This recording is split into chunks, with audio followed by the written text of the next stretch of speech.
Well, I want to thank you all for joining us for our webinar today. I'm Mark Schumacher, the CEO of the Home Furnishings Association. And as always, we like to bring together a panel that can really dig down into issues that you're concerned about and ways to help grow your business. And today we are focusing on digital marketing strategies. And this, of course, everything we're talking about here is to try to build and drive store traffic, which we know everybody is struggling with. So, I mean, we know that we've got your attention because this is a really important area. I'm going to introduce our panel here in just one moment, but as always, I'd like to do a little bit of housekeeping. So since we use Zoom now, you notice the bottom of the screen, not talking about the chat, but there's one that says Q&A. And Q&A, if you got a question, send it in. We'll do our best to get to that. And of course, we do have the questions that you entered in when you signed up. And also remember that all of our webinars, this one included, will be added to the library at myhfa.org/webinar. It's an incredible library of just every subject you can imagine. And we know people that use them for team meetings and things of that sort. However you want to use it, it's on demand and it's there. And this will be one of those. And also my thanks to our thought leader here at HFA, sponsoring our thought leader in our education, and that is Synchrony. We thank Synchrony for their support as well. But we've got a great panel today because I've got three people that you have seen on our webinars before, and each one of them brings a huge level of expertise in the digital space, and I'm happy to have them here. Let me introduce them. We got Richard Harris, still to this day has my favorite title. He's the Chief Happiness Officer at Orbit Interactive, which I guess is is good and bad because you can't be grumpy. Orbit Interactive is a full-service digital marketing agency, and they're all about converting customers. So Richard, thank you for being here. Also, we have Freddie Wright joining us. He's the owner of Conquest Digital Solutions, also a full-service digital advertising agency in our industry. And they too specialize in every kind of media and channel, and you name it. And so he's going to bring a lot to the table too. Freddie, thank you. And also we have David Enos joining us. He's the president of Phelps Digital, another really high-level digital marketing firm that can really help you with your strategies and executing them, et cetera. So guys, thank you. I mean, this is wonderful. We got a lot of heavy we'll just say heavy hitters here today. This is a tough, I got to be honest with you. I think the toughest thing that we have to deal with right out of the gates is when you say digital marketing. And remember, we've got small, medium, and large retailers joining us for this. We've got people in different markets. Digital marketing to me has different definitions depending on where your store is, what city you're in, whatever it might be. So I want to just start there, because before we talk about strategies and planning and things of that sort, it would seem to me, and Richard, I'll start with you, it would seem to me that you've got to first define your market as well as what those viable digital channels are for that marketplace. Am I right in saying that's got to be the starting point? Yeah, and when you say defining digital, it is a little hard because I think I remind me of one of the customers in Macon, Georgia. I asked, "Hey, are you doing some stuff in digital?" He goes, "Oh yeah, I'm spending a lot of money on digital." I said, "Great, what are you doing?" He says, "You see that billboard down at the end of the street? I got them on that billboard over there, and there's one downtown. I'm on that one there, and they're both digital billboards. And in all honesty, that is part of digital. It absolutely is part of the digital marketing scope, but that's not what we typically think of, because when we typically think of, we're thinking of that's SEM and SEO and display ads and CTV ads and other things that are out there. But the reality is there's hundreds of products that fall underneath that scope of digital. So it is a very broad brush of product side of things. But yeah, to define market, you have to look at who's the market, what's the size of the market, what's the size of the advertiser in the market, and start going, okay, what makes sense? Because I'm gonna pick on streaming television. Love the product in some cases, but doesn't make sense for a lot of advertisers if it doesn't have the right connection points, if the market's too thin, if people don't have, quite honestly, good access to internet. It doesn't make a lot of sense if they're out there in rural fields of Iowa somewhere where I can't make connections. And Freddie, it seems to me like this is basically like saying to any retailer that's listening, you got to know your customer first, right, before you start marketing to them. And this is really saying you got to know your marketplace and what works, what doesn't, because one digital advertising channel in one market may not work great in others. I mean, is this not a good starting point? Tell us a little bit more of your thoughts on that. Absolutely. So the biggest thing that we hear so often is, what works in other markets? What are you seeing other retailers have success with? Just because someone else is having success with it doesn't mean you're going to. So one of the things that we actually use, we have a software that allows us to sit down with the client and take a look at their target, and then it spits out how many available impressions are there of targeted ads going after that particular furniture buyer in that market. So everything gets very specific. So like if it's a Facebook ad that's working, in Florida, then it's not going to work in Virginia the same way. So on our product wheel, we have about 17 products, and we're always changing and beta testing things, moving things around. So we could have a conversation today, and then tomorrow I could come back and be like, all right, let's shift strategies. Let's go somewhere else. Always moving. And David, one thing I think that Freddie said that I find interesting is that there are people that I was like, hey, what's working elsewhere? And I think there's always that desire to find that magic pill, right? That thing that you can just instantaneously do. But this is about, first and foremost, homework. Yes, absolutely. Absolutely. One thing that you really have to consider when you're starting a new campaign or you're trying to figure out which channels to invest in is to do your homework and do some research, build a game plan, and think about the type of outcomes that you want to have. And then once you have those answers, you can come back and talk to all different kinds of providers and say, here's some ideas of what we want to do and what we'd like to accomplish. Can you help us come up with the right solutions to do that? Without it, it's really hard to know where to shoot or what to go towards or where your, obstacles are going to be. So take a minute. And I know we've talked about this a lot before we had this discussion, but you really have to do your homework and think about, what am I trying to accomplish? Who am I trying to get in front of? What are the market challenges today? Because they are different than last month and the month before. And so you've got to be able to have those discussions in a very open way.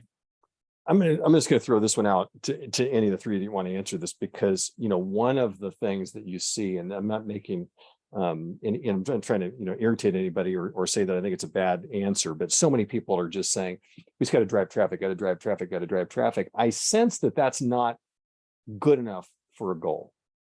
They're just saying, I want to drive traffic. So who wants to jump in on that one? Because that sounds just like a kind of a knee jerk. Well, we've got to drive more traffic, but that doesn't seem like a goal to me.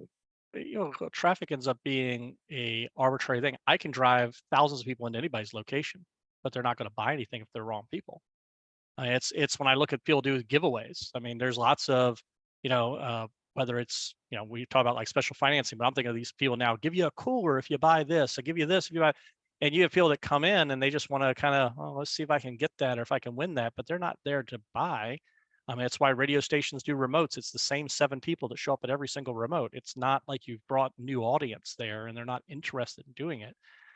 But you have to understand, if I'm driving people that fit your profile, fit the income, fit the desire to actually shop, if I only bring in 10, but all 10 are buyers, that's much better than bringing in 100 and only one's a buyer. So it's really looking at not just about the traffic number, but the quality there. Because I'm dealing with that now. I have a client who's only measuring by traffic, and that's how because they're convinced that their closing ratio, and I hear it all the time, my closing ratio is like 80%. I'm like, okay, well, I can put, like Freddie started, there's tools out there, Placer AI is one of them. We can run over top of a business to see how many people are coming into a business. And it's like, yeah, if your closing ratio is 80%, then that means last month you should have closed 2,500 sales. They're like, what? I'm like, yeah, it's not 80%. So let's look at what the real number is. And it typically falls down closer to that 25, 30% number. And now let's see what we can do based on getting quality people in there, not just quantity of people in there. Some of the software that is available that we have allows us to track, after somebody sees an ad, then how many of those people actually went into a store. So those people, those clients that are using that software will think exactly what Richard was just saying. Traffic is so good, why are sales not up?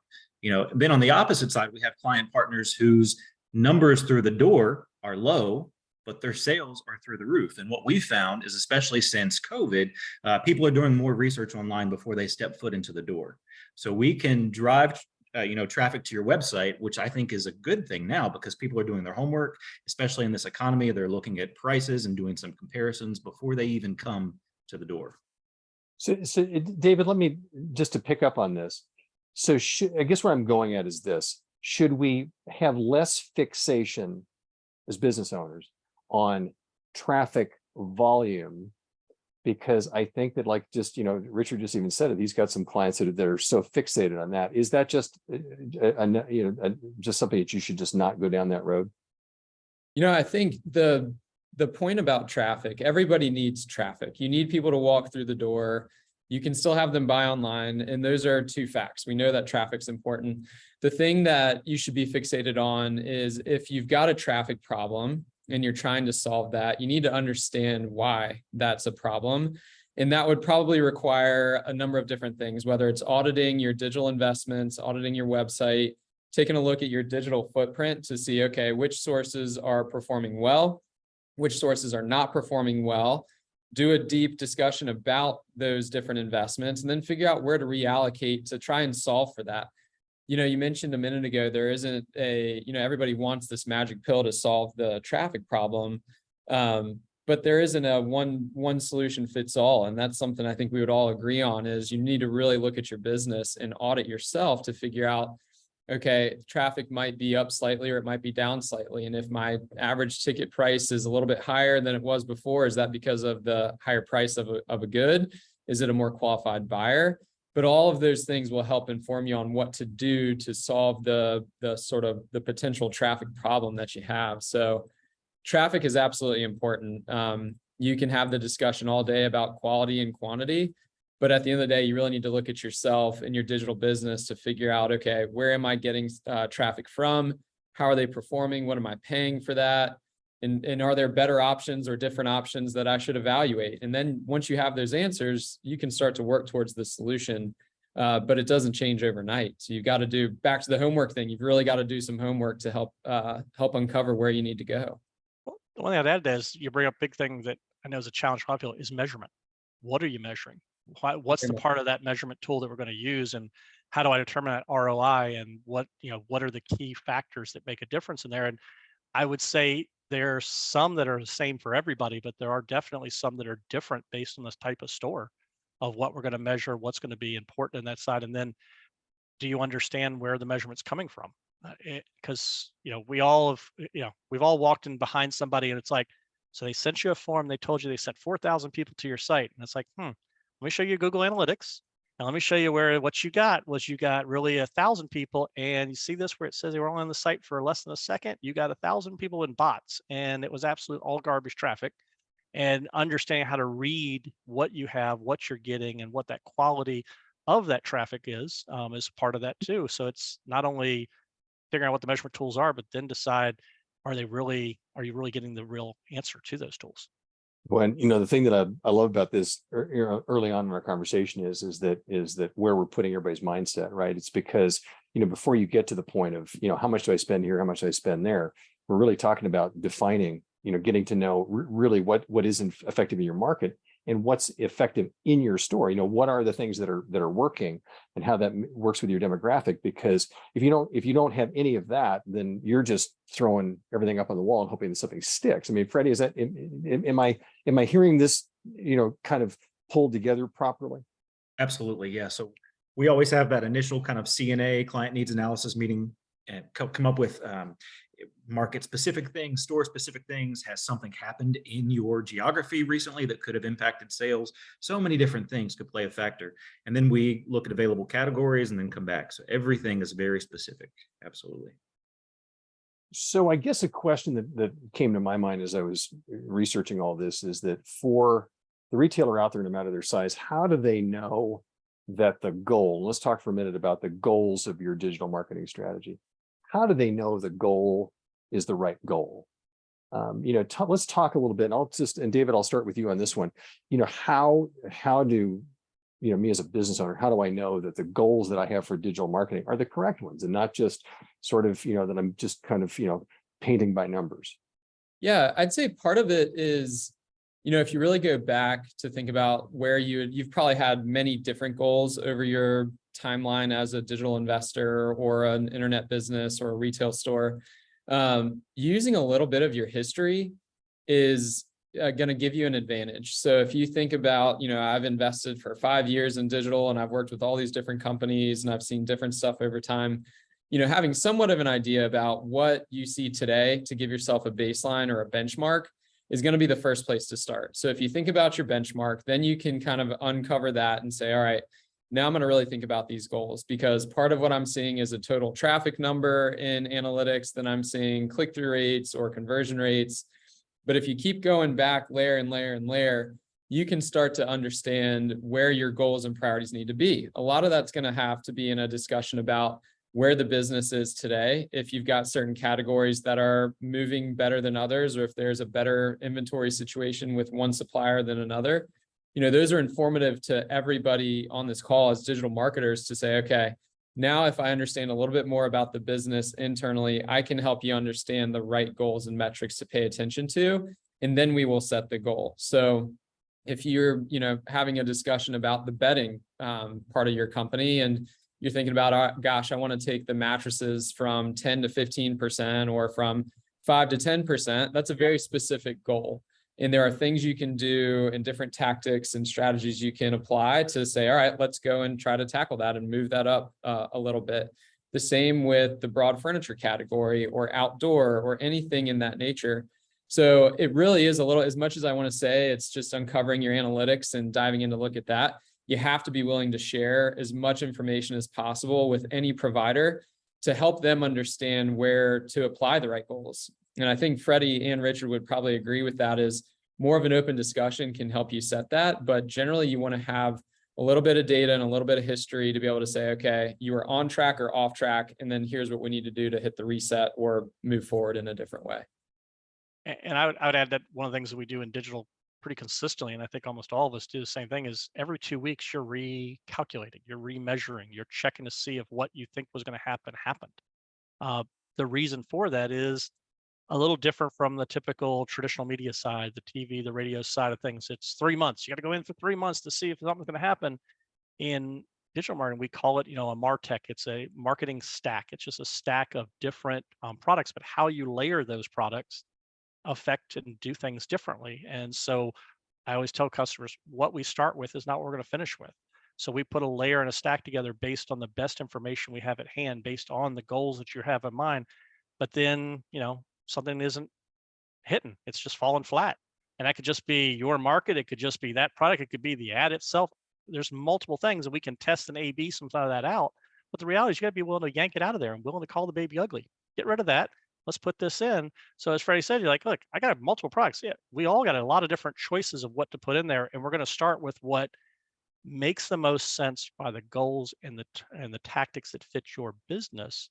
But at the same time, there's another 10, 20, 30 other products in the back end that we could also use. It's just, they may not be the same result as the other ones, but surprisingly, that one that I had down there is number 19 is doing better than what we thought was going to be number 3. And we're going to pull it in and, put that in based on your business. But that's why those constant reviews and seeing how things are working, how they're performing, and knowing that you got kind of that, partner in the back end, because that's the hardest part about digital. As Freddie said, it's always changing. You got to be in it, and you got to be watching it and looking at it. And for a lot of our business owners, they just don't have a lot of that time. That's a big time consumption. And I know that was one of the things that came back a lot from everybody is, how do I do it with time? You shouldn't. That's what we're here for. I mean, that's all of us do, is we take that off your shoulders and we kind of help you out and get that done. I'll add that the clients that we have that see the most success are the ones who don't view us as a digital partner, but they view us as an extension of their marketing team. So like David was saying, the more data you share with us as a marketer, the better off your campaign will result in. And Richard, you just hit the nail on the head too. That allows us to then go in those optimizations and move things around and let in some cases, I know we have access, I don't know if you guys do, but clients can see in real time what's happening in the portal to the campaign. So if ever there's a question, give me a call. We can fix it, look at it, figure out what's going on. Yeah, as I was telling Mark, is that this weekend was fun because you get Sunday and people's like sales either they're hitting or not hitting on Saturday. They're calling Sunday wanting to change something, so they still got time to figure weekend. It's like, that's why we have a 24/7 staff. It's like we can get things changed, we move things around, but you can do those kind of instant and change a video, push something else out on social, move something. That to me is the best advantage of digital over a lot of the traditional media, is you just can't sometimes make those changes as quickly and effectively as you can with digital. We can go in and pinpoint a certain audience, a certain target, and do that. But it brings up a question. And I sense that the three of you have clients that have also been on this side of the fence where they change too much. Because I'm hearing you talking about, if you're really going to look for trends and data, but if you keep changing your approach, then now you're really losing, the connection to really what's working. So can you talk about, as people are trying to figure this out, what that like kind of that dividing line is between changing to be responsive and changing to be a little bit too much knee jerk. Right. I think one of the best things that we can do with digital is those A/B tests. You can have 3 or 4 creatives running at one time. They all start out of the gate, and then we start to optimize and move more impressions to the one that's working the best. You bring up a great point that you shouldn't change too frequently, because as soon as you get some traction, it's like starting all over again if you add a new element to the campaign. So I think the testing is the one thing that we would encourage the most with multiple creatives running at once. Yeah, and with today's AI, this has become so easy. I mean, we call it machine learning a lot of times because it sounds less intimidating than AI. It feels like Terminator, but the reality is we can make AI creatives on the fly. I mean, these things are, take 5 minutes to create. You can load in your logo, what the goal is, and it will pull the pictures, do everything, and put it together for you. And it's done. You don't have to sit there and try to figure it out. I remember the old furniture days where you go in a conference room and there's pictures all over, and everybody's trying to do their layouts of their old print ads and those things. That's gone. We can make ads very quickly, and because you can do that, you can actually score them in the AI system, so they can load in, and then as they're running, it sees what's performing best, and then it retakes the best performing ones and then remakes new ads out of it.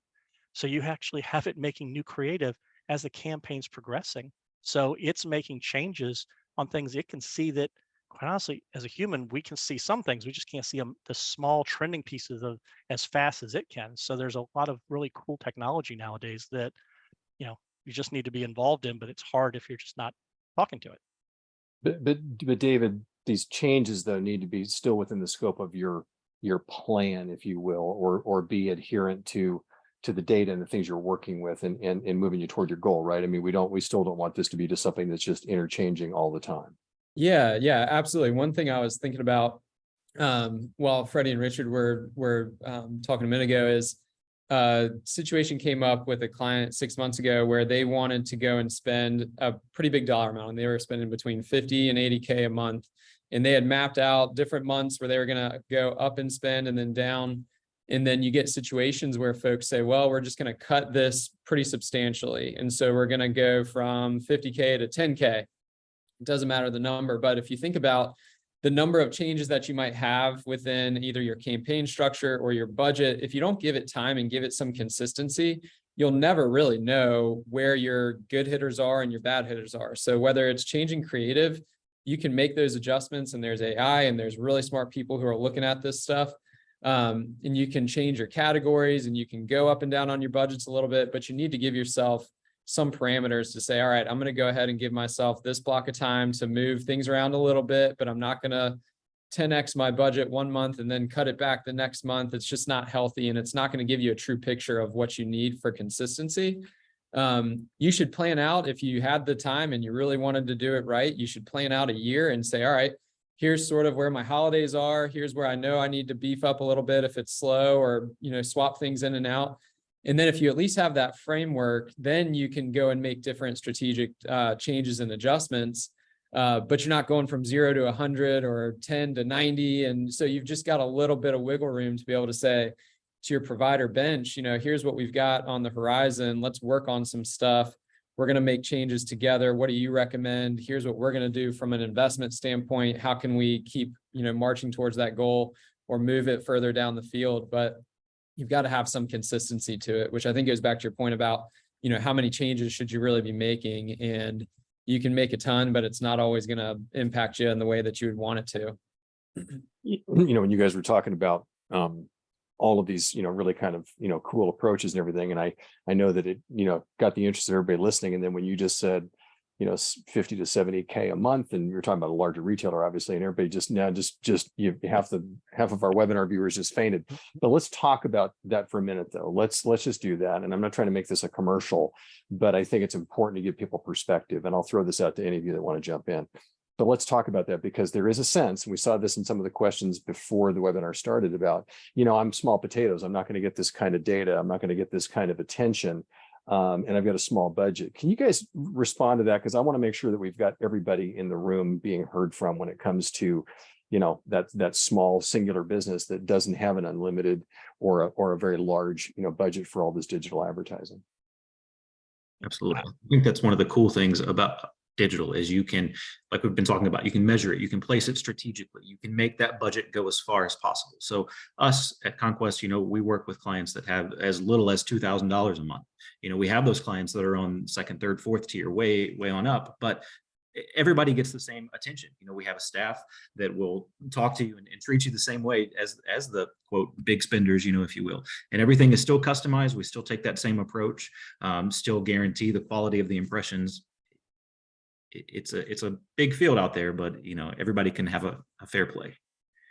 Yeah, and I think that's the reasonable side of it, because I think of there's like a little tiny furniture person in Mississippi, and yeah, she's sometimes $1,000, sometimes in our big months she's 2,200. Woohoo! But that's where she is, and that's okay because it fits her store, it fits where she's located, it fits the size of the market. Where you get somebody who's in Houston, they're going to spend a lot more money if they're covering multiple areas in there, and they're going to be a six-figure spender. And but they're also on TV and radio and things, and that's to be expected because they also have, dozens of locations. So you do have to look at, it's going to be different based on every client, but that's, as we said before, that's why we have to make a plan that fits everybody individually. There is no single, hey, this is the perfect side to that, and you just got to do these things and you're done. If that was true, every store would be, behemoth, and we wouldn't need much marketing. It would be, here, just do those two things and you're done. It really is customized to kind of fit where that market is and who they're trying to get after. Well, and let's face it, a real driver to keeping your budget in line is going to be doing what David talked about a second ago, and that is really understanding it more, making sure that you're taking at least enough time to know what the returns are, if your goal's being met.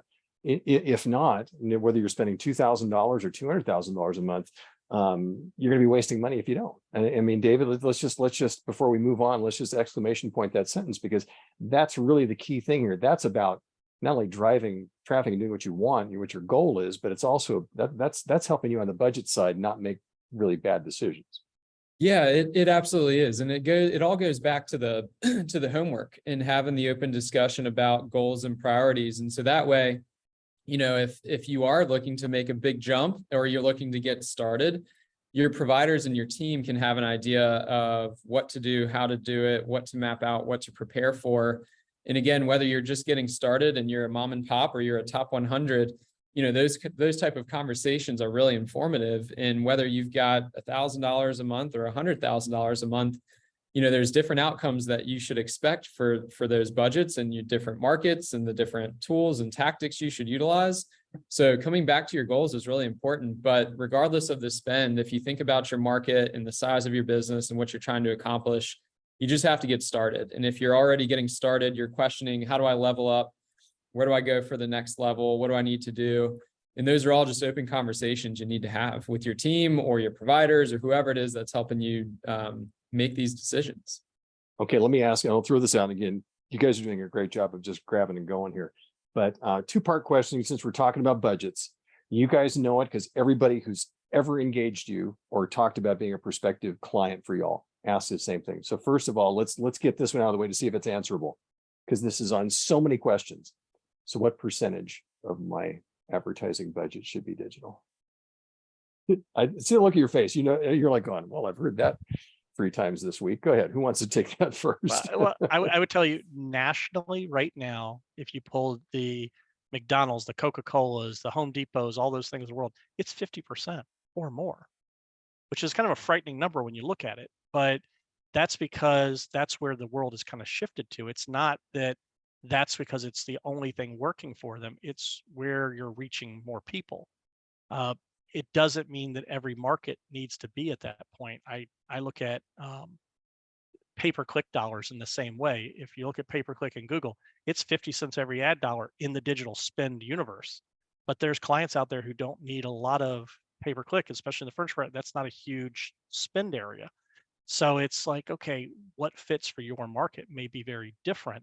But a good, chain of thought there is to look at market size. If you're top, 20 market, yeah, you're going to end up being probably closer to that 50% mark in, on the digital side. You're going to at least see your traditional, whether that's radio, television, be in that 40% range. You got 10% some other things.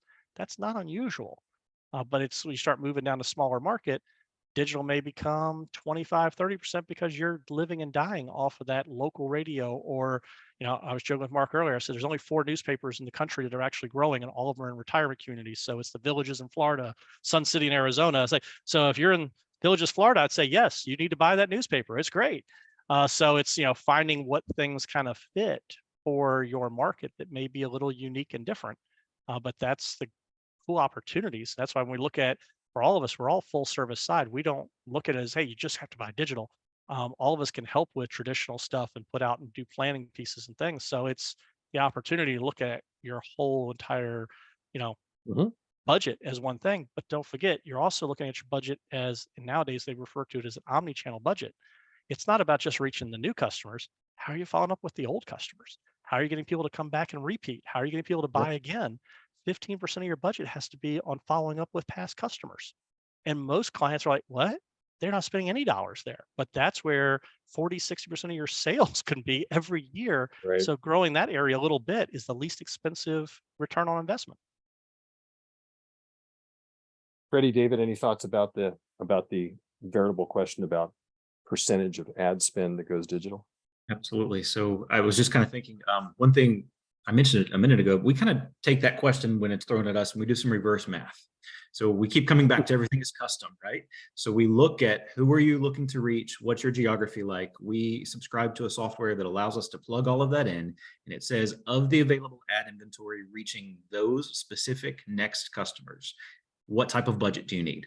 So a lot of times our client partners will come to us, they will have no idea how to answer that question. It could go anywhere from 5 to 50%, whatever that number is the number that they're thinking they should spend. But a software, there are softwares out there that allow you to see specifically what is available and how much you need to invest. So the follow-up to that is the other question that is so super common here is okay, people are asking, and I know that we've already sort of answered this at the beginning with you to think about this market to market, but there's also these questions about, so which channels should I be on? Which channels should I be on? How do you answer that? No matter the size of the retailer, because that is, it's one thing about how much should I be spending and where should I be allocating it. And so talk a little bit about that kind of headspace and how people should be approaching that. David, I'll start with you. Yeah, I think the first thing to do again is think about if you take yourselves out of the retail, if you just take yourself out of the store for a minute and think about where people are spending their time, you're going to start to come up with some different answers. And so there's tons of data and research out there around the percentage of time people are spending on search engines or social media sites or different things out there today. And so if you take that data and start to say, okay, what's the addressable market within my trade area and what's the age demographic and where are those people likely spending their time? You just have to think about the journey that somebody's going to take to come into your store or to buy a product or to reach out or submit a form. And so ultimately you think about the number of people today that are doing research online and price comparing and looking at different options today. They're starting somewhere likely on Google, and then they're going all throughout their different journeys throughout their day, visiting news websites, Facebook, Instagram, YouTube, anywhere they're consuming information. You've got to think about what's the right volume or percentage of my spend to go and place in front of that audience. You can take it a step further to think about how do I look at a funnel and say, all right, if somebody's just getting into the market, where's the best use of my dollar? If they get a little bit further and they're starting to compare prices or availability, they're probably a little bit further, and that might be somewhere on Google or shopping ads on Google. So the variables as far as where somebody is spending their time is really what you should consider. And then along with that being the size of your market, you can start to understand, okay, what's a relative investment within Google, within my trade area, or within YouTube, within the trade area, or so forth. But really thinking about who your customer is today. Do you want that to change? Do you want that to stay the same? Then you can go and answer that question to say, all right, I'm going to go and try to meet them where they're shopping. And that's the number one thing you need to do. It doesn't matter where, you just need to answer the question and say, I'm willing to go where they're shopping, and then let everybody do their work. Richard, Freddie, any thoughts on that? Or Well, I would say it is one of those where you're trying to pick products, but I guess when I look at the picking product side of things, there's a couple of fun challenge there. So I look at everything as a high funnel, mid funnel, and low funnel. There's some products that are very much a high funnel product. So CTV, streaming television, getting something, whether it's through, Hulu or Pluto or anything else, it's still high funnel. As much as the TV folks don't like to call it TV, it's digital television. It's just a different form of delivery for how somebody sees that TV commercial that's not skippable. And that's great. But again, it's still a TV commercial. Nobody's jumping off the couch, grabbing the TV off the wall, putting it underneath their armpit and running to your store and saying, I saw this, I want to buy it. That's not how it works. So it's still putting the name piece out there. Where when you start getting into social media stuff, you can make, we have social media sites where we target, like I call it Furniture Row, and anybody who's searching between multiple stores. So instead of the old fashioned geofences that don't have the effectiveness they used to because of locked IDs and things along those lines, we can put a social and it hits everybody while they're out. Because what's one of the things that people do? They start scrolling through as they're kind of looking for something. They hear a ding, they go see, what's Susie doing, whatever. And every other thing on Facebook's an ad. So it's like the ability to throw through Meta or somebody else, there's these social media ads right while somebody's already shopping at Furniture Row. Well, I got a better shot of getting them to leave that store or possibly come to your store that you were on the list to say, hey, they're still having a sale. Let's do this. So it maybe falls in more of a mid funnel to where, as Jay was saying, the Google setting is low funnel. Somebody's right there and they're ready to buy something. They're looking for it. They're now price shopping. They're searching for red leather couches that are this many inches. They're trying to see who has it and where it is. That's a low funnel piece. So you have to have, again, back to that stack, we got to stack things, because if I only dig the bottom of the funnel, eventually I run out. So I got to keep filling the top and pull things all the way through. So, that's why you'll hear a lot of times where we're going to have multiple products. We're going to have some retargeting. We're going to do some things to follow up and follow through and pull those people from the top down and then kind of clear them out and turn them into sales from there. But we'll see efficiencies in that. And I think that's where we start looking at is measuring those efficiencies. Are we seeing good returns on those? Are we seeing people come down to the next layer in that funnel? Are we seeing things come here? And that's setting kind of the expectations. And some of that we know from just, doing business for multiple years, and some of it's based on category and industry. If we're not seeing those efficiencies working, that's when we have to raise the red flag and say, hey, we're doing this, but we might want to change to this. We may want to shift to this. And so we just got to pick the products that way too. And Freddie, I would be remiss not to give you a chance to go after the funnel metaphor.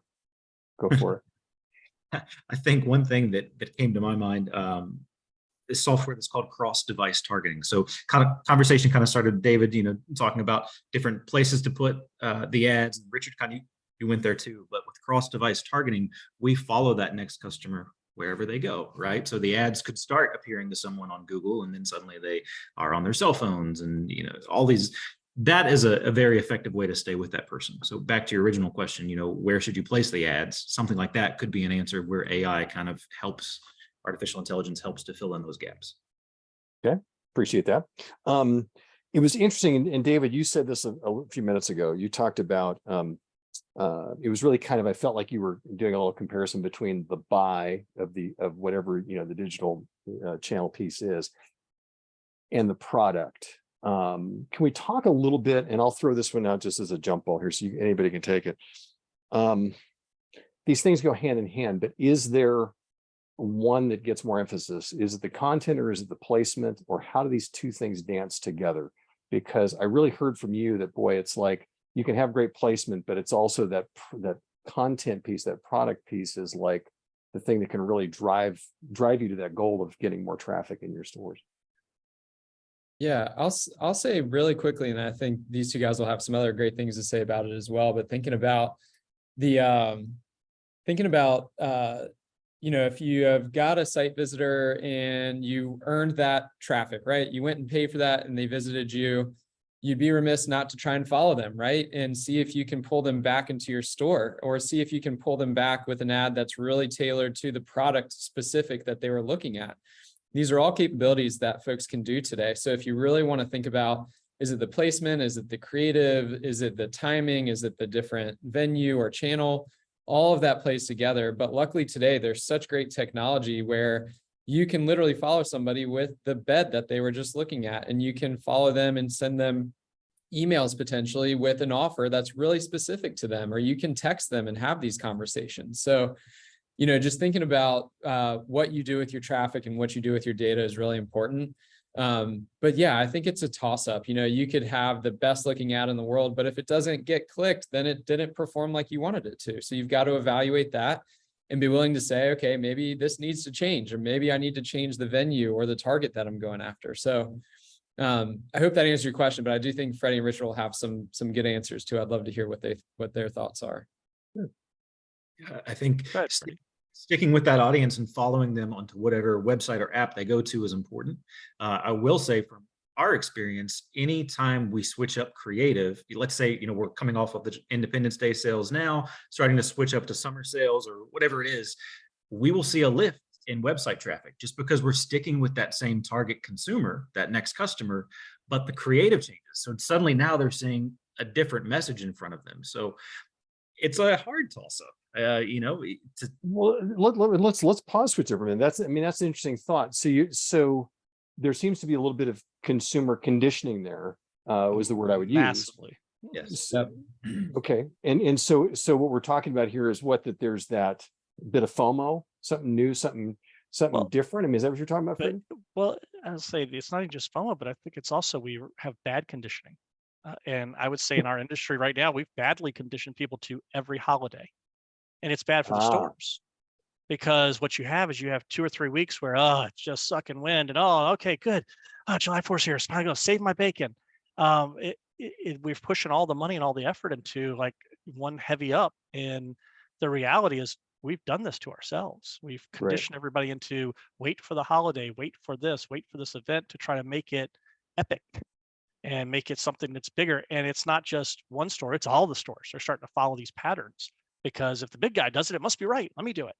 And now we're having a lot of the big stores try to go, oh, wait a second, we need to change this behavior because they're getting stuck because they don't have sales at the beginning of the month or the middle of the month. And they're moving now to more consistent ads that kind of run throughout the thing. And you're seeing that to phrase summer sale. It's like, we're just doing it for the whole summer. It's just, but we may change and put emphasis on different products during that summer sale, but we're doing that kind of pieces going through. And I think that's when, you asked David about like the creative, I'm going, I always tell people, it's like, look, you can have the worst creative. And as long as the targeting is right and you got the right product, you're still going to have success, maybe limited, but you're still going to have success. Great creative just makes that success better. But the creative isn't what does it. It is really finding the right audience and the right target that makes that difference. Does the creative take action? Absolutely. Because if you have a creative that's requiring somebody to do something and there's an opportunity, lo and behold, it's great. I used to worked at another ad agency way back in life. They had a store group in Virginia called Hanes. And Mr. Strelitz, I one time told the man, I said, you're crazy. You have an ad every single week. It's like, it's just ridiculous. It's a different ad every week. You're making me change this ad out all the time. It's just craziness. Nobody they all know you have a sale. You spend too much money on this. And then he let me eat my words and he let me turn it off. And sure enough, volume went down, this went down. And it's like, it's the same. It's a different set. But understand, people don't think about furniture till they need furniture.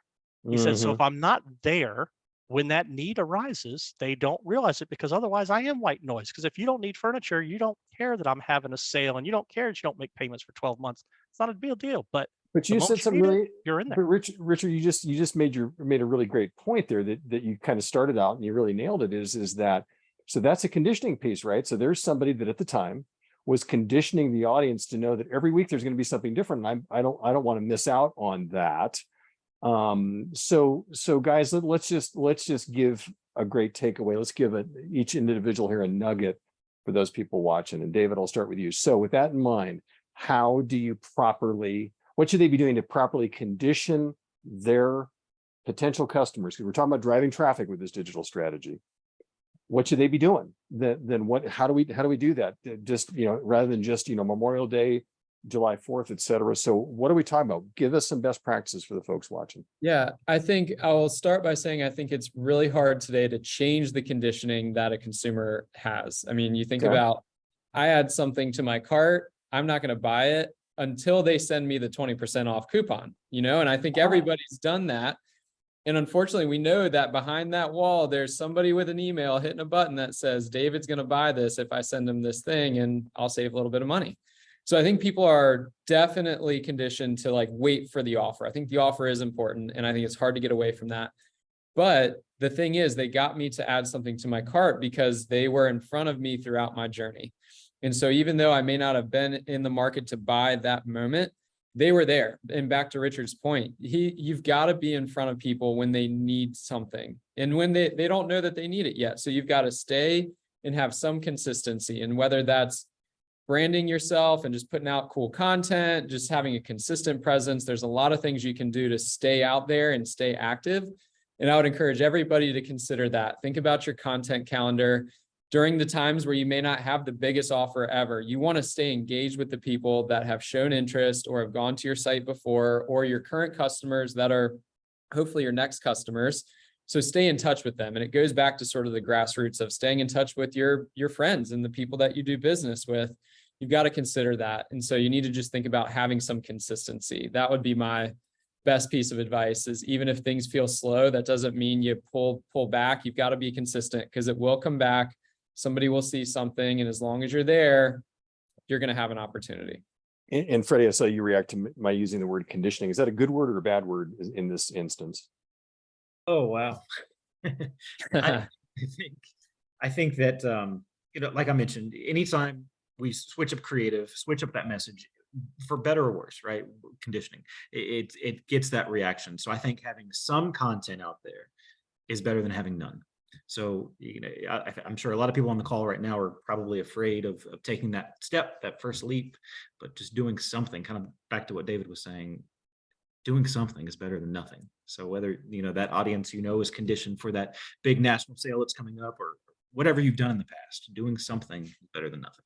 And I'm not going to in any way disparage any consumer out there or business owner. I'll just tail it from I'm just so easy to, David, you could have been talking to me. It's like I get pinged with that. I'm like, hey, 20% now I can do, and I'm like all over it. And it's just like, that can tip the scales. Are you kidding me? I'm always, yeah. We're not that sophisticated all the time. But I do love what you guys are saying though, because I think there is this question of, you're right, Richard, as far as, we've conditioned people sometimes that there are these big things. Black Friday is it. And you've seen how people are, Black Friday now is being promoted 3 weeks before Black Friday. It's because, right, exactly. So, I totally hear what you're saying. There's a question that was part of the pre-webinar questions that just personally hurts my heart, because it makes me feel very segmented. It says, how to appeal to an older customer base. And so, since I just talked about how easy I am, I'm a little lemming that follows everybody else here. Is this a good question, or is this something that's missing the point if we're talking about age categories? Go ahead, Richard. Well, this is the way I always feel. So my mother is 73 years old, 74. Okay. And she lives in the Villages. Okay. The Villages is the largest retirement community in the world, but you can't book a tea time. You can't do anything without going onto a computer. When she was working in a corporation where everything was on a computer.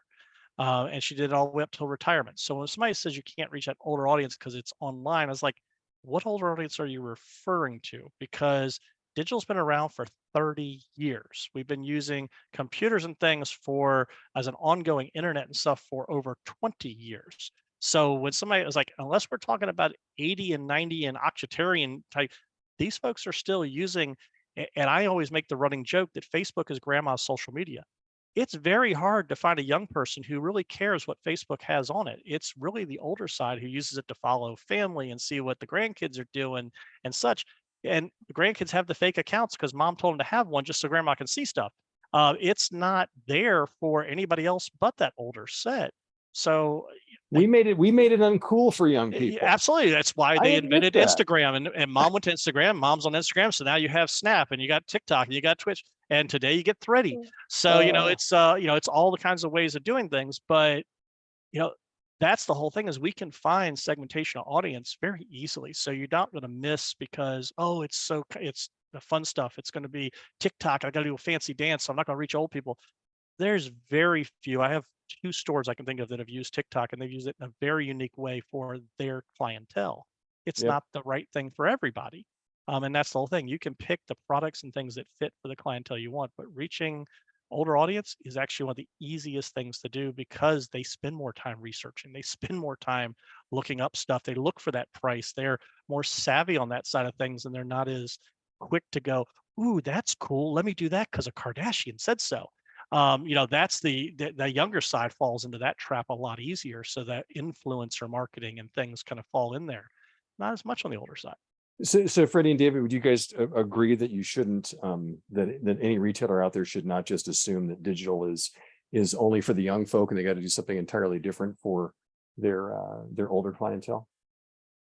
I think it's all about going after that target person, right? So even if it is an older demographic, they're still probably looking at stocks, maybe reading the news online, whatever it is. I think it's more important to find that person and follow them onto whatever websites or apps they're going to. Richard, I think, said something good. Facebook's one of the largest audiences of Facebook is that older population. So you could start there, show them ads there, and then do some cross-platform targeting and jump and show them ads in other places once you capture that.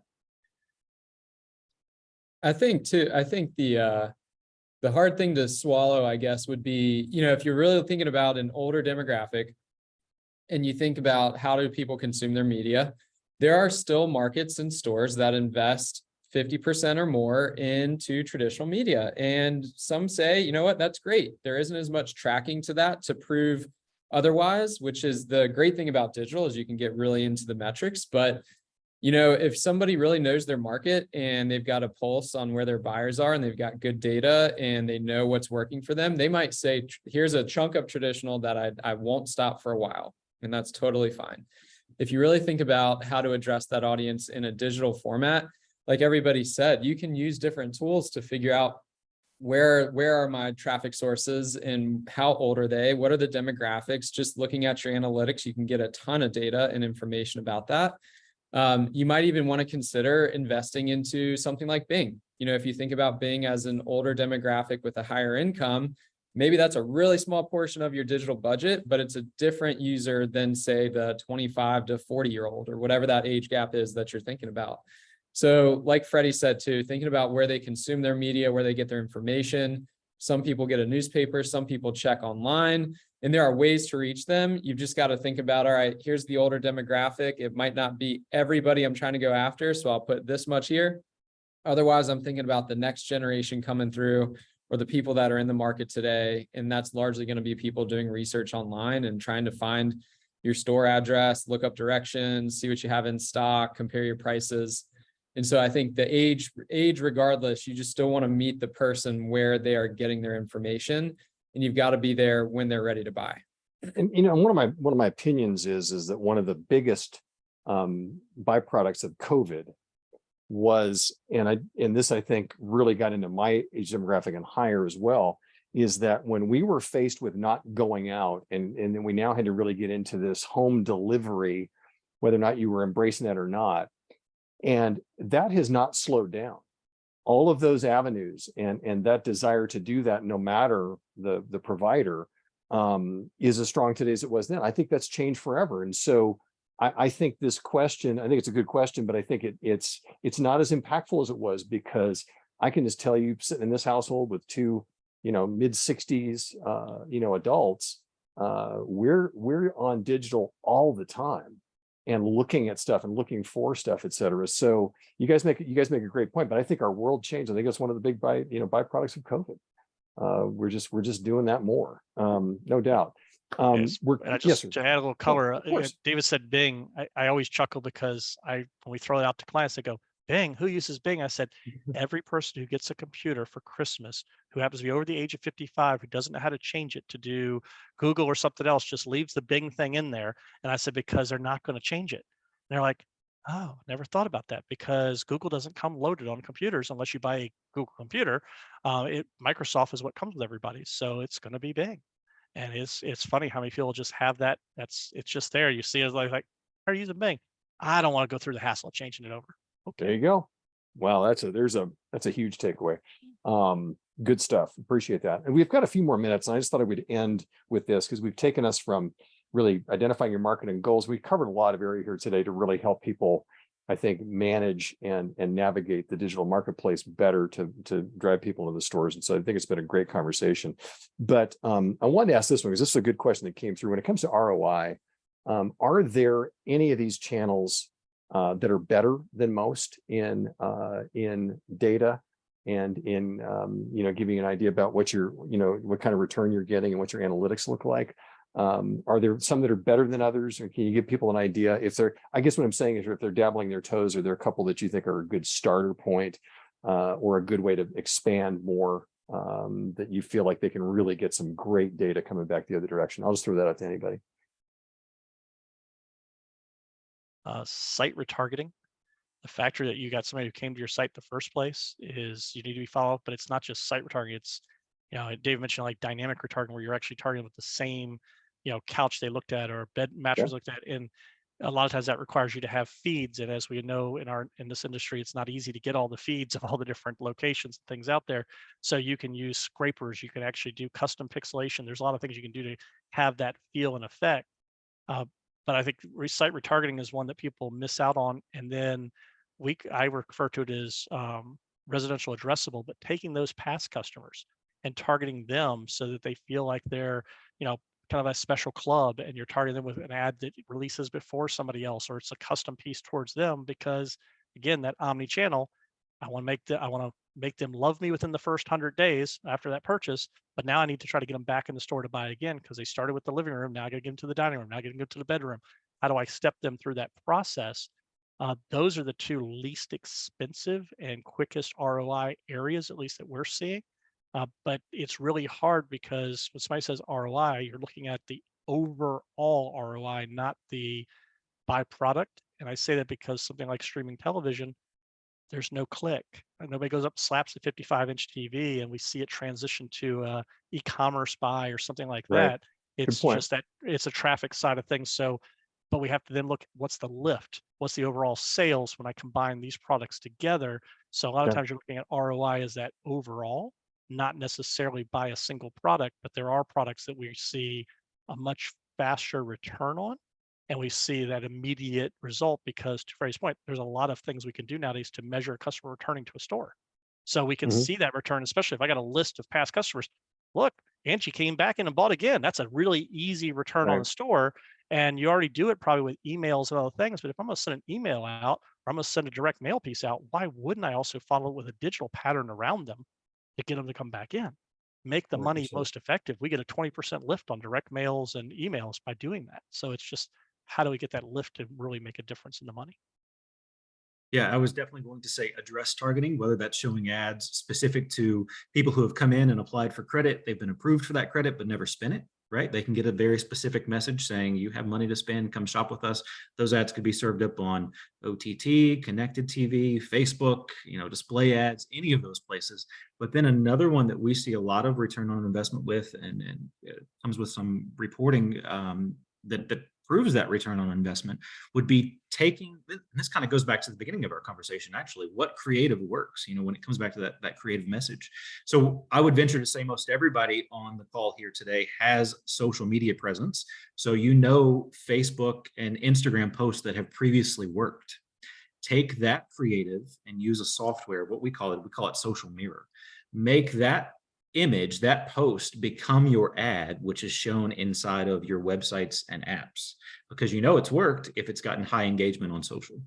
And good consistency there too, right? I mean, that really helps that you're saying that you're really giving a really cohesive message. David, I'll give you last word.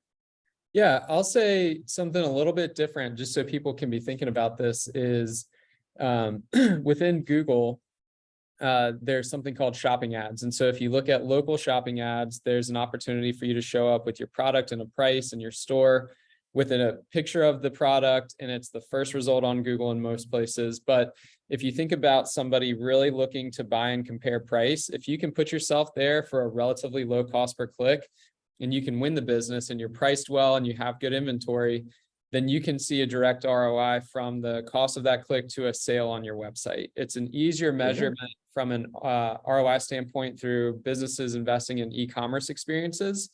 But we'd say, if you think about that compared with all the other things that most people are doing, that's a gap where a lot of people haven't been able to really invest a lot of time and energy into. And so I would encourage people to do some research, have conversations with your providers about that, and then see if you can start testing out some of those different placements and strategies.